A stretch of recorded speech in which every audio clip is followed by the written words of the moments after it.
दोस्तों, क्या आप जानते हैं कि करोड़ों साल पहले हमारी पृथ्वी पर बहुत ही बड़े बड़े विशाल डायनासोर्स का राज हुआ करता था। मतलब कि ये ठीक हमारी तरह पृथ्वी पर अपना जीवन व्यतीत करते थे और ठीक आज से लगभग करोड़ों साल पहले हमारी पृथ्वी पर ऑक्सीजन की मात्रा काफी ज्यादा हुआ करती थी, जिसकी वजह से हमारी पृथ्वी पर जितने भी जानवर हुआ करते थे वे आज से कई गुना बड़े हुआ करते थे। और इसी वजह से इन डायनासोर्स की लगभग 1000 से भी ज्यादा विशाल प्रजातियां थी, जिनमें से कुछ डायनासोर्स शाकाहारी और कुछ डायनासोर्स खतरनाक व मांसाहारी हुआ करते थे। ये विशाल जानवर उस टाइम के सबसे सफल जानवर हुआ करते थे और इसी वजह से इन सभी की और भी सैकड़ों प्रजातियां धीरे धीरे जन्म ले रही थी और अपना जीवन व्यतीत कर रही थी। लेकिन फिर अचानक से ऐसा क्या हुआ, आखिरकार वह कौन सी घड़ी थी जिसकी वजह से इन सभी डायनासोर्स का हमारी पृथ्वी से पूरी तरह नामो निशान मिट गया। इसे जानने के लिए हमें आज से लगभग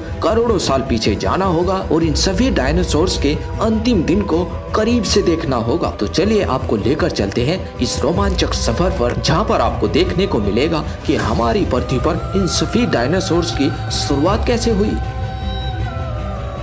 आज से लगभग 6500 करोड़ साल पहले, जहाँ पर हमारी पृथ्वी काफी ज्यादा हरी भरी और ऑक्सीजन की भरपूर मात्रा में हुआ करती थी। चारों तरफ चमकती हुई सूरज की रोशनी, हरे भरे विशाल पेड़ों की खुशबू और चारों तरफ डायनासोर्स के चलने और चिल्लाने की आवाजें। इन डायनासोर्स की हमारी पृथ्वी पर लगभग 1000 से भी ज्यादा प्रजातियां थी, जो आगे चलकर और भी ज्यादा प्रजातियों में विकसित होने जा रही थी। लेकिन इनको जरा सा भी अंदाजा नहीं था कि इनके साथ क्या होने वाला है। आज से लगभग 10 करोड़ साल पहले एक विशाल एस्ट्रोनॉट अंतरिक्ष से होकर गुजर रहा था, जो कि एक दूसरे बहुत बड़े एस्ट्रोनॉट से टकरा जाता है और इसकी वजह से इसकी दिशा बदल जाती है और अब ये लगभग 22,000 मील प्रति घंटे की रफ्तार से पृथ्वी की ओर बढ़ने लगता है। अभी हम जिस एस्ट्रोनॉट को देख रहे हैं ये माउंट एवरेस्ट से भी बड़ा है और समुद्र की गहराई से भी कई गुना लंबा है। ये एस्ट्रोनॉट धीरे धीरे पृथ्वी की ओर बढ़ता जा रहा है, जो कि चंद्रमा के ठीक करीब से गुजरने वाला है। अगर ये चंद्रमा से टकरा जाता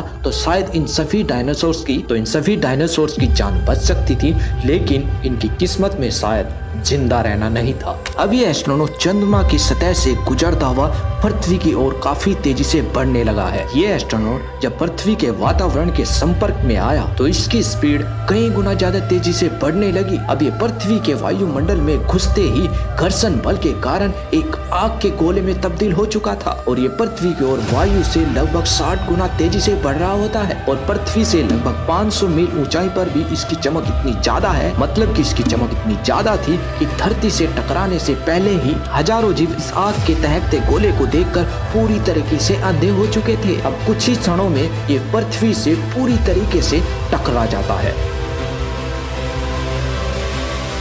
और लगभग 35,000 डिग्री जितना तापमान वाला एक बहुत ही भयंकर विस्फोट होता है।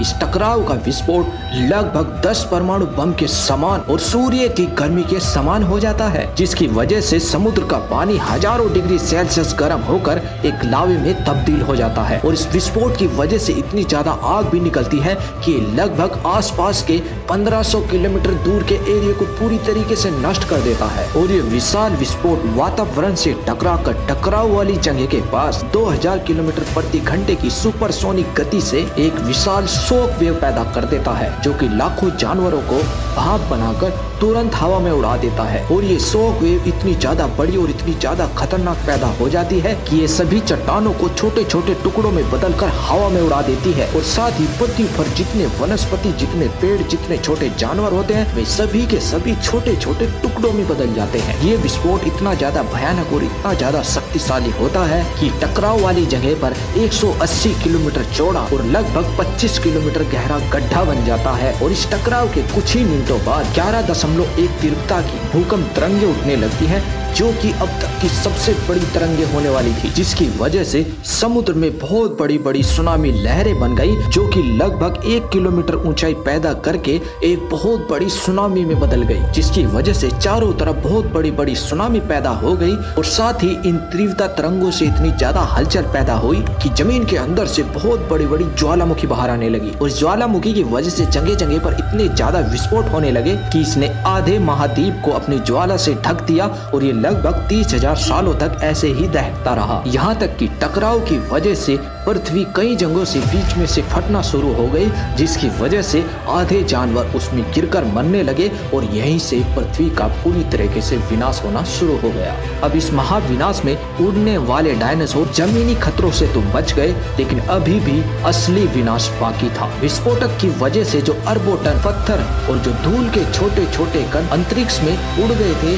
तो ग्रेविटी फोर्स के कारण अब 40 मिनट के बाद पृथ्वी की ओर वापस आने वाले हैं, वो भी छोटे छोटे आग के गोलों में बदलकर वे पूरी तरीके से धरती पर बरसने लगे, जिसकी वजह से उड़ने वाले सभी डायनासोर वहीं पर जलकर मर गए। अब पृथ्वी पर बरसने वाले बहुत सारे आग के गोले जिन्होंने पृथ्वी के जंगलों को पूरी तरीके से जला दिया और ये आग कई महीनों तक जलती रही, जिसकी वजह से हमारी पृथ्वी एक नरक के समान हो चुकी थी। और अभी बात यहीं पर नहीं रुकती। कई किलोमीटर ऊंचा एक धूल का तूफान लगभग 6000 किलोमीटर प्रति घंटे की स्पीड से तेजी से आगे बढ़ रहा था और इस तूफान का तापमान लगभग 1500 डिग्री सेल्सियस था। और इस गर्म हवा और गैसों से भरे तूफान की चपेट में जो भी जानवर आ रहा था, उसका बचने का तो कोई मतलब ही नहीं था। अब गर्म हवा का तापमान लगभग 200 डिग्री सेल्सियस से भी ज्यादा हो जाने की वजह से पृथ्वी के ऊपर जितने भी बचे हुए जंगल थे, वे धीरे धीरे सभी जलने लगे थे और जिसकी वजह से हमारी पृथ्वी का तापमान लगभग 300 डिग्री सेल्सियस से भी ज्यादा हो चुका था। और यही वो वजह थी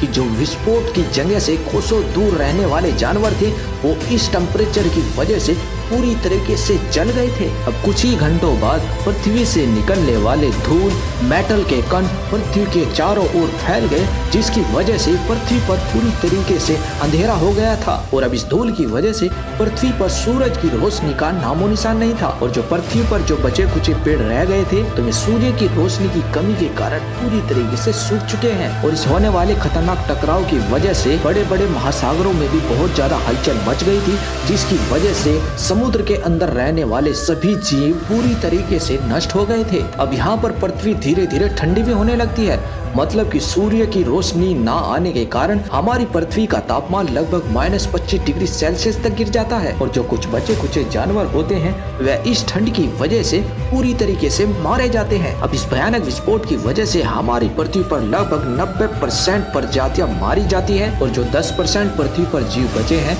उनमें से वही जीव बचे हैं जिनका वजन लगभग 30 किलोग्राम से कम था। और इनका बचने का कारण सिर्फ यही था कि ये छोटा हो जाने की वजह से शायद कहीं छिप गए थे। हालांकि इस महाप्रलय की वजह से पृथ्वी पर लगभग सभी जानवर मर चुके थे, तो इसे आप एक हिसाब से पृथ्वी के जीवन का विनाश भी कह सकते हैं। और इस तरह लगभग 6500 करोड़ साल पहले करोड़ों साल राज करने वाले डायनासोर पृथ्वी से बिल्कुल लुप्त हो चुके थे। तो आगे चलकर हमारी पृथ्वी दोबारा कैसे रहने लायक बनी, मतलब कि हमारी पृथ्वी पर दोबारा फिर से जीवन कैसे स्टार्ट हुआ, इस पूरे टॉपिक के ऊपर हम नेक्स्ट वीडियो में बात करने वाले हैं। तो डायनासोर के स्टार्टिंग से एंड तक का सफर आपको कैसा लगा, इससे आगे का सफर तय करने के लिए आप हमारे साथ जुड़े रहिए। तो अगर आपको ये वीडियो पसंद आई, लाइक कमेंट जरूर करना और साथ ही अगर आप हमारे चैनल पर नए हो तो प्लीज हमारे चैनल को भी सब्सक्राइब कर देना।